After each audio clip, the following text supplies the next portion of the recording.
আমরা আজকে খুব একটা গুরুত্বপূর্ণ বিষয় নিয়ে কথা বলবো। আমরা জানি এই হৃৎপিণ্ড বা হার্ট হচ্ছে আমাদের শরীরের খুবই একটা গুরুত্বপূর্ণ স্মার্ট ভাইটাল অর্গান। আমাদের শরীরে অনেক অর্গান কিন্তু দুইটা করে থাকে, যেমন চোখ দুইটা, আমাদের কিডনি দুইটা, লাংস দুইটা, কিন্তু আমাদের শরীরে হার্ট হচ্ছে একটা।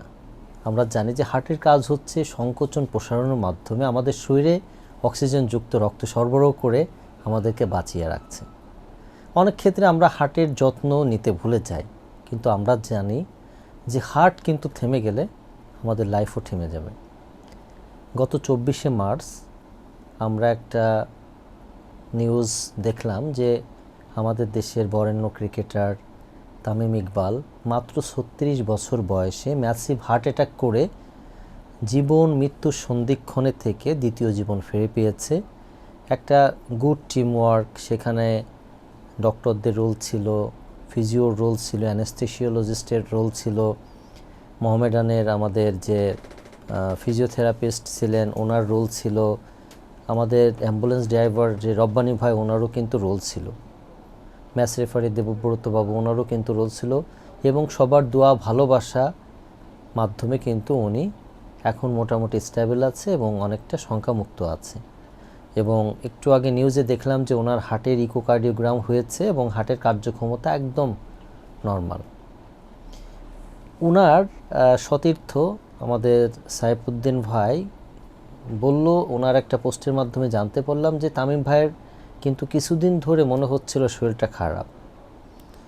সকালবেলা ওনার কিন্তু টসে যাওয়ার আগে বুকে একটু অস্বস্তি হয়, উনি মনে করে যে গ্যাসের ব্যথা, গ্যাসের ওষুধও সেবন করে, কিন্তু যখন অবস্থা একটু গুরুতর হতে থাকে তখন কিন্তু উনি কেপিজি হসপিটালে যেয়ে ওনার কিন্তু চেক আপ করা হয়।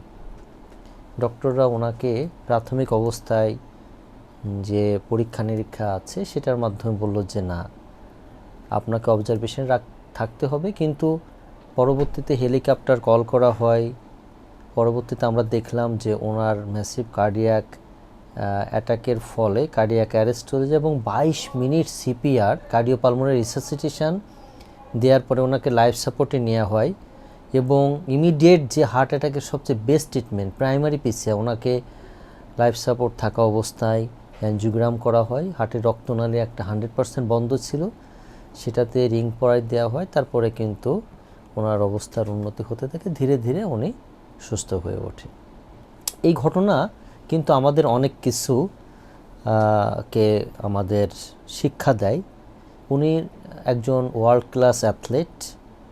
আমাদের জানা মতে ওনার কিন্তু কোনো ডায়াবেটিস ছিল না, প্রেশার ছিল না, ইভেন উনি স্মোকিং করতেন না, অ্যালকোহলিকও না, কিন্তু ওনার একটা রিস্ক ফ্যাক্টর ছিল যে স্ট্রং ফ্যামিলি হিস্ট্রি। ওনার একটা ভিডিওর মাধ্যমে আমি জানতে পারলাম যে ওনার বয়স যখন 12-13 বছর বয়স, ওনার বাবাও কিন্তু হার্ট অ্যাটাকে মারা যায়। ওনার বাবার বাইপাস করা হয়েছিল, ওনার ভাইয়েরও কিন্তু কিছুদিন আগে একটা স্ট্রোক করেছিল। তো ওনার একটা ফ্যামিলি হিস্ট্রি আছে এই যে কার্ডিওভাস্কুলার ডিসঅর্ডারে। তো আমাদের আসলে বিভিন্ন ধরনের রিস্ক ফ্যাক্টর থাকে হার্ট অ্যাটাকের। আমরা একটু আগে বললাম যে ডায়াবেটিস, উচ্চ রক্তচাপ, রক্তে কোলেস্ট্রল বেড়ে যাওয়া, ওজন বেড়ে যাওয়া, যারা স্মোকিং করেন বা অ্যালকোহল ইনটেক করেন, যাদের মেন্টাল স্ট্রেস বেশি থাকে, যাদের ঘুমের সমস্যা হয়, যারা দীর্ঘমেয়াদী কোনো অসুখে ভোগে। এছাড়া ফ্যামিলি হিস্ট্রি খুবই গুরুত্বপূর্ণ। এবং জেনেটিক ব্যাপার স্যাপারের জন্য কিন্তু আমরা ওয়েস্টার্ন কান্ট্রি থেকে কিন্তু 3 গুণ বেশি ঝুঁকি আমাদের হার্ট অ্যাটাকের।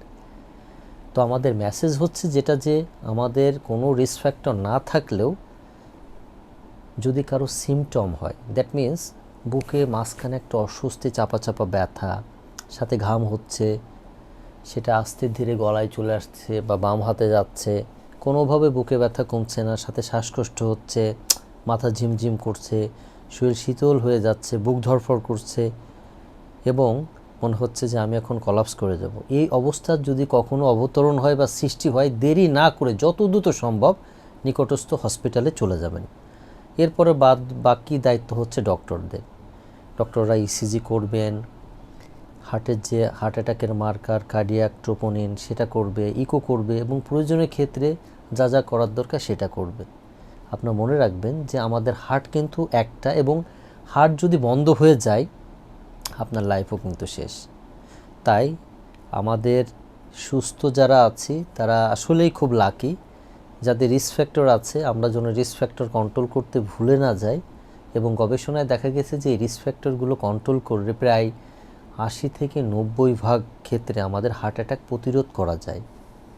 অনেক সময় এরকম দেখা যাচ্ছে যে হার্ট অ্যাটাক হলে 10 থেকে 20% রোগী কিন্তু হসপিটালে পৌঁছানোর আগেই মারা যায়। আমরা শেন ওয়ানের ক্ষেত্রে দেখেছি, উনি কিন্তু ওনার রুমেই কিন্তু মারা গিয়েছেন। আমরা সৌরভ গাঙ্গুলির ক্ষেত্রে দেখেছি যে ওনার হার্ট অ্যাটাকের পরে 3টা রিং লাগাতে হয়েছে। সো কেউ কিন্তু মানে বিশেষ করে যাদের রিস্ক ফ্যাক্টর আছে বা নিয়মিতভাবে এক্সারসাইজ করলে এটা ভালো, যারা একটা হেলদি ডায়েটের ভিতর থাকে, নিয়মিতভাবে এক্সারসাইজ করে, এবং যাদের রিস্ক ফ্যাক্টর আছে যারা কন্ট্রোল রাখে বা নিয়মিত ডক্টরের পরামর্শ মাফিক ওষুধ খায়, তারা কিন্তু মোটামুটি স্টেবল থাকবে। মনে রাখবেন আমরা যেন হৃদয় দিয়ে আমাদের হৃদয়ের যত্ন করি, তাহলে আমাদের হার্ট যেমন ভালো থাকবে আমরা থাকবো নিরাপদ। সবাই সুস্থ থাকুন, নিরাপদে থাকুন।